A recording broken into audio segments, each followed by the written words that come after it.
Kamu juga tidak lemah, kata Lu Ming. Lu Ming hanya mengatakan kebenaran, tetapi pemuda berambut hitam itu tidak senang.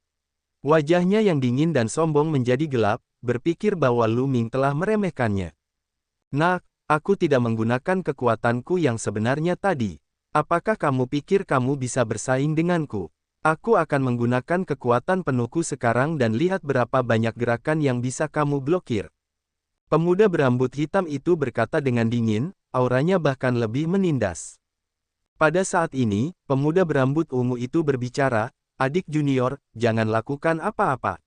Sudah hampir waktunya. Ekspresi pemuda berambut hitam itu berubah. Dia melirik Lu Ming dengan dingin dan berkata, aku akan membiarkanmu pergi kali ini. Kemudian, dia berbalik dan berjalan ke sebuah gua bersama pemuda berambut ungu itu. Ada sebuah gua di kedalaman lembah. Tampaknya kedua pemuda itu telah menunggu di luar gua untuk sesuatu. Sepertinya ada semacam harta karun di gua ini. Lu Ming merenung dan mempertimbangkan sejenak. Pada akhirnya, dia tidak masuk. Kedua pemuda itu jelas merupakan bakat yang tak tertandingi di alam surga. Lu Ming tidak ingin menyinggung mereka tanpa alasan. Mari kita pergi dulu dan mencari di tempat lain. Lu Ming berpikir dalam hati dan kemudian berbalik untuk meninggalkan lembah. Pada saat ini, dia merasa sulit untuk tenang. Tampaknya tempat ini tidak sederhana. Sebenarnya ada jenius alam surga di sini. Mungkinkah sudut dunia ini tidak diambil oleh ahli alam primordial, tetapi oleh ahli alam surga? Pikiran Lu Ming penuh dengan pikiran. Setelah itu, Lu Ming berjalan selama 2 hari lagi sebelum akhirnya menemukan tanah aneh di lembah gunung.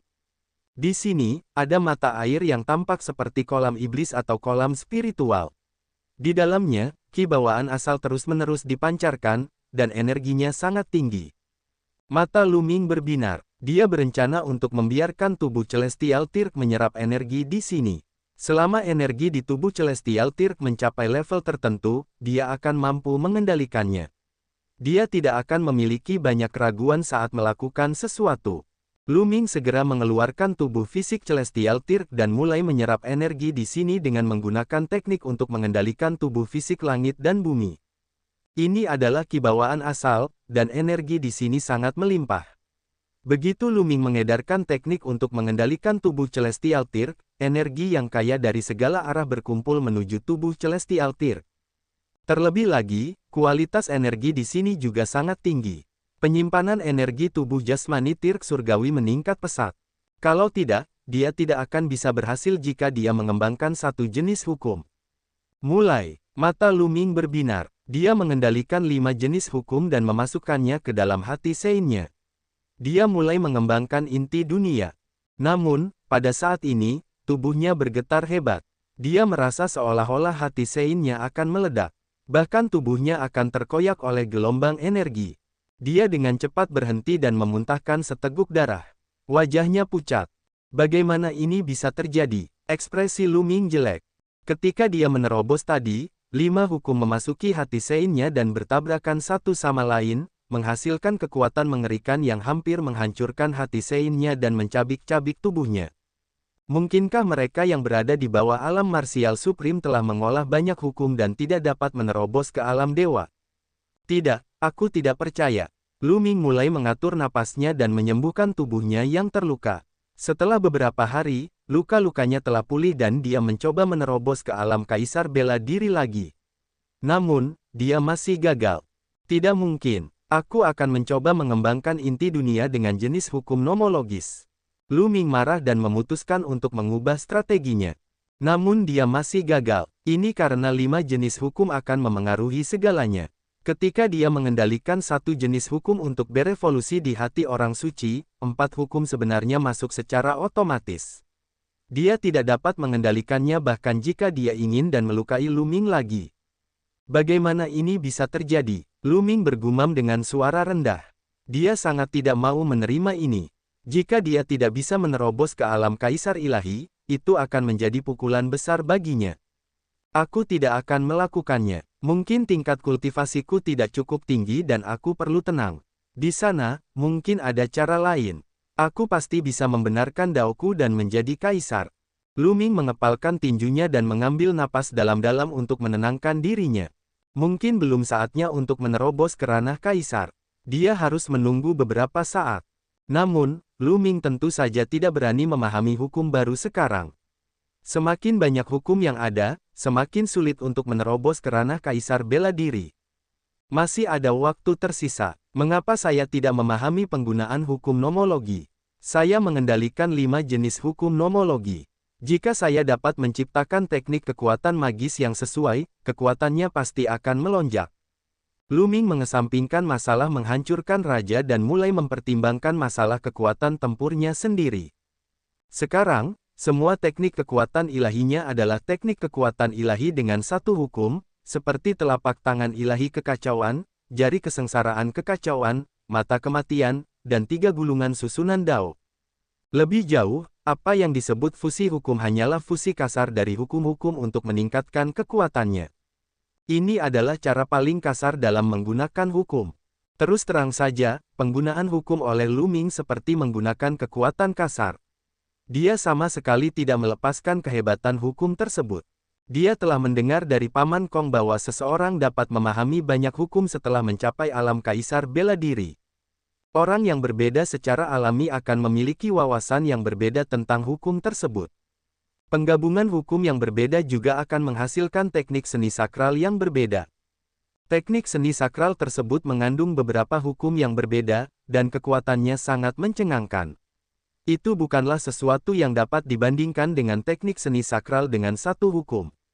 Seni sakral hukum tunggal hanya dapat dianggap sebagai seni sakral tingkat rendah. Beberapa hukum mengandung banyak seni sakral, dan kekuatannya benar-benar menggemparkan. Ada beberapa sutra kuno di atas pangkat penguasa bela diri yang memiliki catatan terkait. Namun, semua sutra kuno tersebut sangat berharga. Hanya ada satu seni kekuatan ilahi hukum tunggal dalam kitab suci kekacauan. Ini tidak benar. Lu Ming teringat akan kitab suci kekacauan. Dia menduga bahwa kitab suci kekacauan yang dimilikinya tidak lengkap. Anda dapat melacak asal-usul konten ini di N0V et al. Bin. Secara logika, kitab suci kekacauan adalah warisan yang ditinggalkan oleh sang raja kekacauan.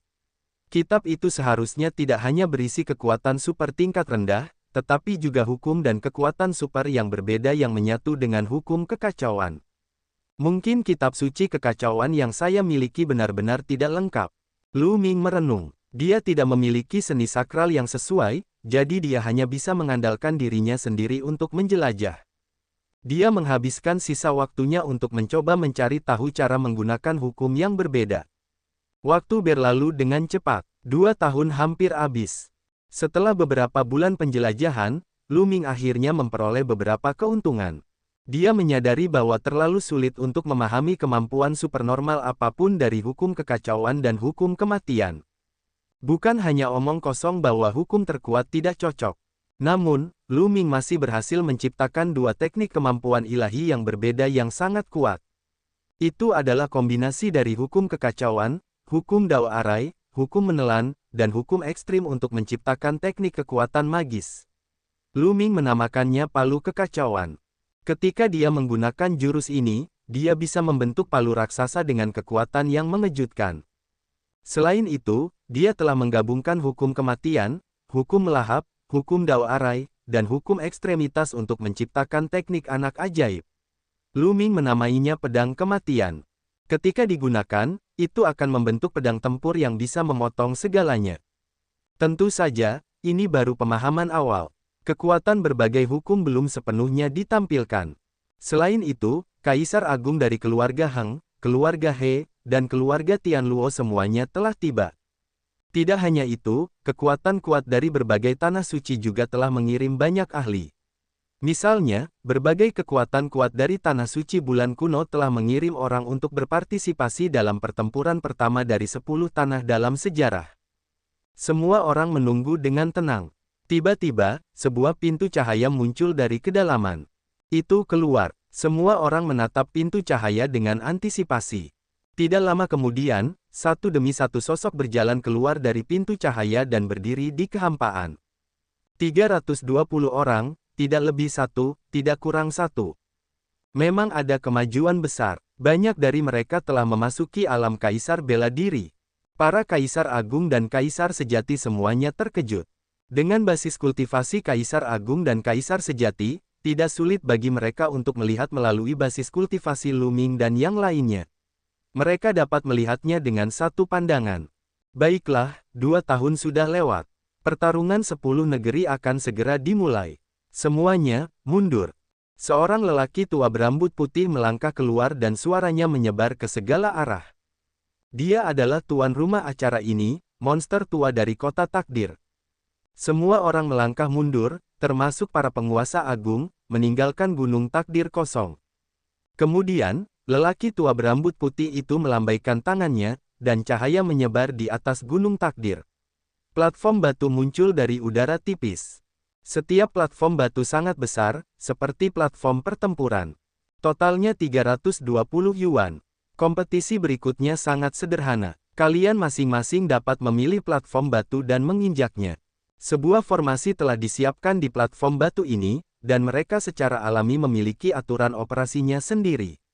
Setelah kalian menginjaknya, platform batu akan berputar dan bergerak. Siapapun dua platform batu yang bertabrakan satu sama lain akan menjadi 2 orang yang akan bertarung sampai 10 teratas diputuskan. Tetua berambut putih itu mengumumkan.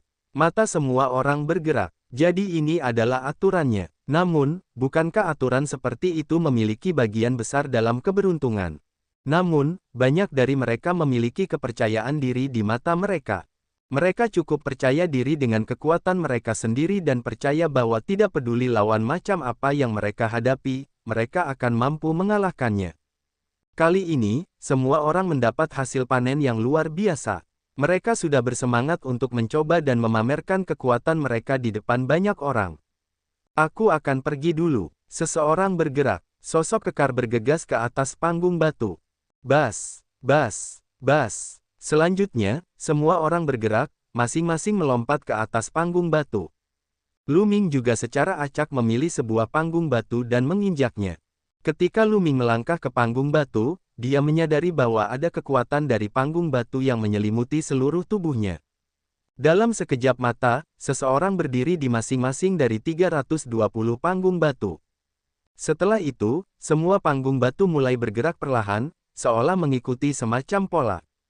Segera, 2 dari panggung batu itu terbang menuju ke tengah dan bertabrakan. Di 2 panggung batu itu, mata kedua pemuda itu bertemu, dan mereka berdua dipenuhi dengan keinginan kuat untuk bertarung. Boom, boom, aura yang kuat meledak keluar dari mereka berdua, dan sungai yang panjang mengelilingi mereka. Calon kaisar, keduanya berada di alam calon kaisar. Itu adalah salah satu hukum jalur raja, hukum kehancuran. Keduanya sama. Seseorang berteriak, mengenali hukum keduanya. Kedua pemuda itu sebenarnya mengendalikan hukum yang sama. Kau juga mengendalikan hukum kehancuran, tetapi kau bukan tandinganku. Salah satu dari mereka berkata dengan percaya diri. Kaulah yang kalah. Orang lainnya juga sangat percaya diri. Boom, mereka berdua terlibat dalam pertempuran sengit. Kedua fisik raja itu telah mencapai alam calon kaisar, dan kekuatan pertempuran mereka sangat mengejutkan. Selain itu, mereka telah memahami jenis hukum nomologis yang sama, dan tingkat kultivasi mereka serupa. Kekuatan tempur mereka juga tidak jauh berbeda. Pertempuran antara keduanya sangat intens, dan baru setelah lebih dari 200 ronde pertempuran, pemenangnya diputuskan. Pada akhirnya, salah satu dari mereka menang dengan selisih tipis dan mengalahkan lawannya, membuatnya terlempar dari panggung batu. Setelah kemenangannya, panggung batunya terbang kembali ke yang lain, sementara panggung batu orang yang kalah berubah menjadi debu dan menghilang. Orang yang kalah sangat tidak mau. Dia telah menjadi orang pertama yang tersingkir dalam pertempuran 10 negeri. Ada aturan sederhana untuk kompetisi ini. Anda dapat melacak asal-usul konten ini di N0V@Elbin. Yaitu, mereka bisa mengakui kekalahan sebelum kompetisi. Jika dia tidak mengakui kekalahan, dia akan bertanggung jawab atas hidup dan matinya sendiri begitu pertempuran dimulai. Tentu saja, mereka juga bisa bergegas menuruni panggung batu dan mengakui kekalahan. Setelah putaran pertama kompetisi berakhir, platform batu mulai berputar lagi. Segera, 2 platform batu lagi terbang menuju pusat dan bertabrakan satu sama lain. Boom! Kedua pemuda di platform batu segera mulai bertarung. Huang Li, Luo Xiang, Qiu Yue, dan yang lainnya telah berhasil menembus belenggu mereka dan mencapai alam kaisar bela diri. Mereka sekarang adalah kaisar kehampaan bintang 1. Mereka juga telah mengalahkan lawan-lawan mereka. Akan tetapi, semua orang dapat melihat bahwa sebagian besar duel tersebut adalah tentang hukum nomologi yang sama, tetapi tidak mutlak. Ada juga duel antara hukum nomologi yang berbeda. Itu sangat menarik. Mata Lu Ming terpesona karena dia melihat semua jenis hukum jalur raja. Hari ini memang merupakan era yang hebat. Di masa lalu, hanya ada sedikit hukum jalur raja, tetapi sekarang semuanya telah muncul. Pertarungan berlanjut selama beberapa hari, dan orang-orang tersingkir satu demi satu. Tidak ada aturan untuk duel. Tidak seperti Anda bisa menunggu yang lain menyelesaikan duel mereka sebelum giliran Anda. Beberapa orang baru saja menyelesaikan 10% dari pertempuran, dan setelah beberapa ronde, giliran dia lagi. Itu sepenuhnya ditentukan oleh gerakan otonom platform batu. Beberapa orang tidak beruntung dan bertemu dengan favorit surga yang mengerikan sejak awal. Misalnya, beberapa orang dikalahkan oleh Yuan Xin, Wu Liang, dan Iblis Kuno dalam satu gerakan. Lu Ming juga melihat Lu Xiangxiang dan Ouyang Mol melakukan gerakan. Bagaimanapun, mereka berdua hanya berkultivasi dalam waktu singkat dan dianggap sebagai bintang yang sedang naik daun. Mereka belum menembus alam marsial supreme, tetapi mereka telah mencapai tahap mengembangkan dunia kecil. Mereka hanya selangkah lagi dari alam marsial supreme. Mereka akan mampu menembus setelah mengkonsolidasikan kekuatan mereka untuk sementara waktu. Mereka juga dengan mudah mengalahkan lawan-lawan mereka. Saat platform batu bergerak, Lu Ming melayang ke depan dan bertabrakan dengan platform batu lainnya. Akhirnya, giliran Lu Ming. Lawan pertama Lu Ming adalah tubuh raja yang hanya berada di alam calon kaisar. Apakah kamu ingin mengakui kekalahan? Lu Ming bertanya dengan serius. Lu Ming tidak terlalu tertarik pada tubuh raja di alam calon kaisar. Perbedaannya terlalu besar. Jika kamu ingin aku mengakui kekalahan, kita harus melihat apakah kamu memiliki kemampuan. Pihak lain mencibir. Dia adalah seorang pemuda yang terbungkus jubah hitam. Wajahnya pucat, dan dia mengeluarkan tongkat. Kutukan, lemahkan. Kutukan, racun. Kutukan, korosi. Pemuda itu segera bertindak. Dia melambaikan tongkatnya dan aliran energi tiba-tiba muncul di tubuh Lu Ming, menyelimutinya. Ini adalah hukum kutukan. Lu Ming mengangkat alisnya. Hukum kutukan adalah hukum jalur raja yang sangat langka. Itu sangat aneh dan kuat. Dengan kekuatan kutukan, itu bisa membunuh orang tanpa mereka sadari. Ada gelombang energi aneh di tubuhnya, yang dengan putus asa mengalir ke tubuh Lu Ming. Tubuh raja biasa tidak akan mampu menahannya. Namun, bagi Lu Ming, ini bukan apa-apa. Tubuh fisik Lu Ming saat ini terlalu kuat. Esensi ki-nya melonjak dan darah ki-nya seperti tungku. Setiap otot dipenuhi dengan kekuatan ledakan. Raungan. Tubuh Lu Ming bergerak dan raungan naga keluar dari tubuhnya. Darah ki menyembur keluar dari setiap pori-pori tubuhnya seperti api. Energi aneh yang menutupi tubuhnya berubah menjadi awan dan asap dalam sekejap. Kenapa aku harus? Pemuda yang menguasai hukum kutukan itu memiliki perubahan ekspresi yang drastis. Dia akan melemparkan teknik kutukan lain untuk menghadapi Lu Ming. Turun, kata Lu Ming dan melemparkan pukulan. Pukulan ini adalah pukulan dengan kekuatan fisik murni. Pukulan ini seperti meteorit yang melesat ke laut. Ruang meledak seperti air laut, membentuk lingkaran riak yang menghantam lawan. Dengan erangan teredam, tubuhnya terlempar keluar dari ring pertarungan, batuk darah. Lu Ming telah menahan diri. Jika tidak, dia pasti sudah membunuh pihak lain. Anda dapat menelusuri asal-usul konten ini di N0V@Elbin. Lu Ming menang dengan mudah. Namun, meskipun dia langsung membunuh lawannya, dia tidak terlalu menarik perhatian. Meskipun hukum kutukan itu aneh dan mendalam, pemuda itu hanyalah seorang calon kaisar. Siapapun yang telah mencapai alam kaisar bela diri dapat membunuhnya dalam satu gerakan. Anda hanya mengalahkan seorang calon kaisar. Saya sangat berharap Anda dapat bertemu dengan saya. Mu yang mencibir, matanya bahkan lebih dingin. Dia sangat berharap dapat bertemu dengan Lu Ming dan kemudian membunuhnya untuk menghilangkan rasa malu. Lu Ming awalnya mengira bahwa platform batunya akan mundur. Dia tidak menyangka bahwa platform batunya tidak mundur. Sebaliknya, platform itu bergerak dan bertemu dengan platform batu lainnya. Dia terus bertarung. Banyak orang tertegun sejenak, dan ekspresi mereka berubah serius. Ini adalah pertama kalinya seseorang bertarung secara berurutan, dan mereka tidak bisa tidak waspada. Operasi platform batu tampaknya menunjukkan bahwa segala sesuatu mungkin terjadi. Mereka harus menghemat energi mereka untuk pertandingan yang akan datang. Kalau tidak, akan sangat merugikan mereka jika mereka terus-menerus ditantang. Kali ini, lawan Lu Ming adalah seorang remaja berambut pendek. Matanya tajam dan dia sangat gagah berani. Boom! Tanpa kata-kata yang tidak perlu, pihak lain segera meledak dengan aura yang mengerikan.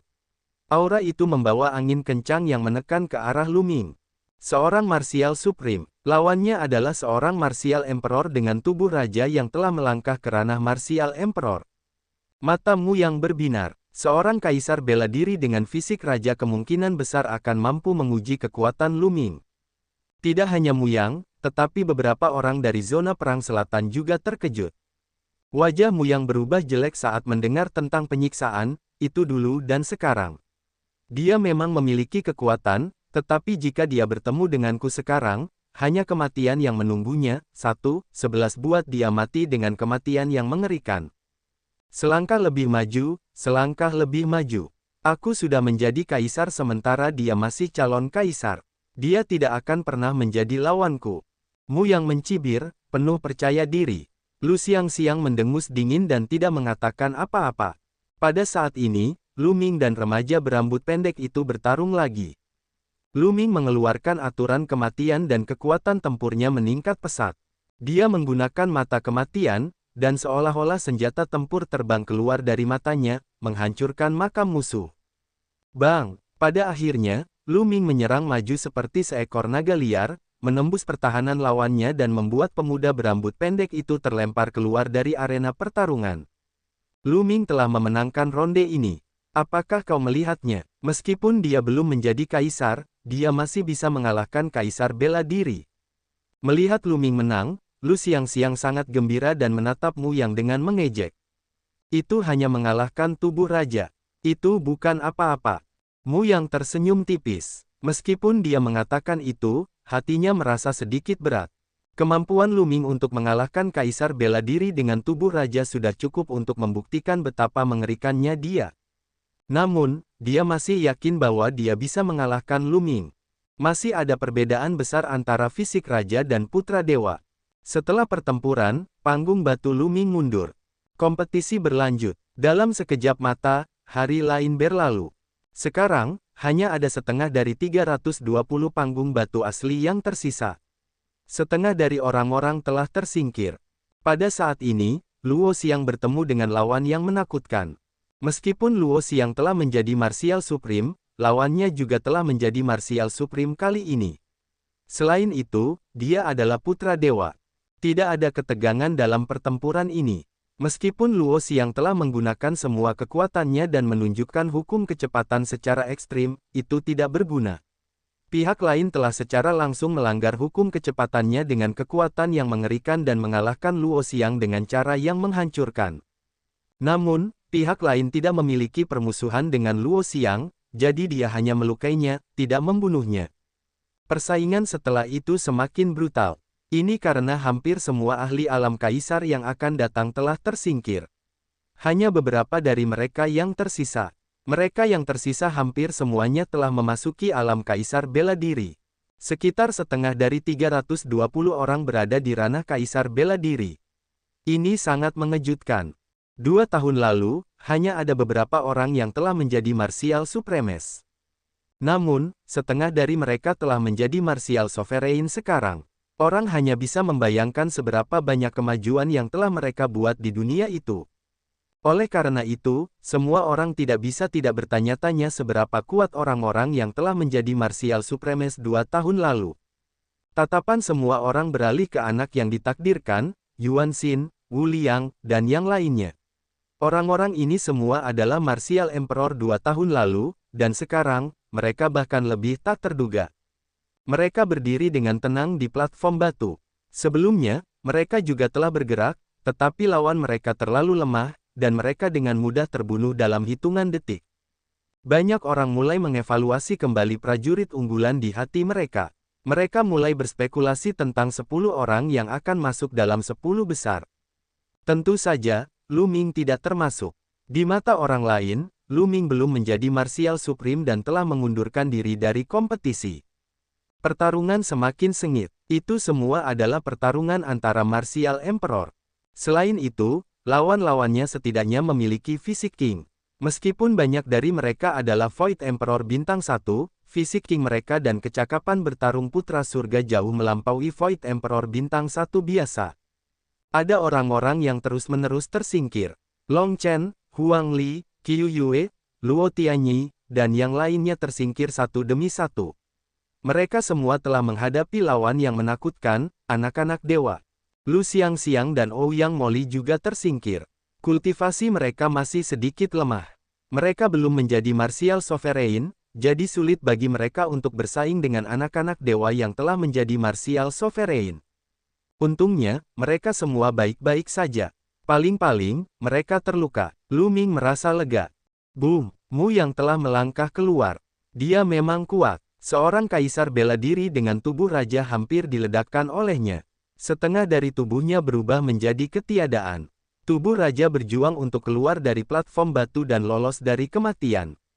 Setelah kemenangan Mu Yang, dia melemparkan pandangan provokatif pada Lu Ming. Tian Yun, lebih baik kau berdoa agar kau tidak bertemu denganku. Kalau tidak, kau akan mati. Mu Yang mengirim pesan kepada Lu Ming. Lu Ming bahkan tidak melihat ke arah Mu Yang. Dia mengabaikannya. Setelah itu, Lu Ming tidak tahu apakah dia beruntung atau tidak beruntung. Selama beberapa hari berikutnya, dia hanya pergi berperang sekali dan mengalahkan seorang kaisar bela diri dengan tubuh raja. Pada hari ke-10 pertempuran, hanya tersisa 50 orang. Hal ini membuat banyak orang tercengang dan tidak percaya. Apa yang terjadi padanya? Mengapa aku tidak bisa merasakan fluktuasi hukum nomologis darinya? Beberapa pemuda yang belum pernah mendengar tentang sistem kultivasi kuno berteriak kaget. Ini seharusnya adalah sistem kultivasi yang tak terlupakan, Dao Iblis yang tak terlupakan. Seorang tetua berbicara dan menjelaskan, menyebabkan banyak orang terkejut dan agak putus asa. Apakah sistem kultivasi kuno begitu kuat sehingga benar-benar menekan putra surga sampai-sampai dia bahkan tidak bisa mengangkat kepalanya? Jangan berkecil hati. Sistem nomologis saat ini sedang berkembang pesat, jadi tentu saja memiliki kelebihannya. Sistem kultivasi primordial tidak semudah itu untuk dikultivasikan. Itu benar, sistem kultivasi kuno memiliki kondisi yang sangat keras untuk kultivasi. Tidak semua sistem kultivasi kuno begitu kuat. Iblis kuno jelas merupakan seorang jenius tak tertandingi yang mengolah diabolisme kuno. Beberapa generasi tua menjelaskan untuk mencegah generasi muda berkecil hati. Serangan iblis kuno semakin lama semakin ganas. Cahaya iblis di tubuhnya sangat pekat. Cahaya itu bisa menghancurkan apa saja. Cahaya itu terus-menerus menembus serangan dan pertahanan lawan. Bang! Pada akhirnya, keduanya saling bertukar puluhan pukulan. Pihak lain tidak sebanding dan terlempar oleh iblis kuno.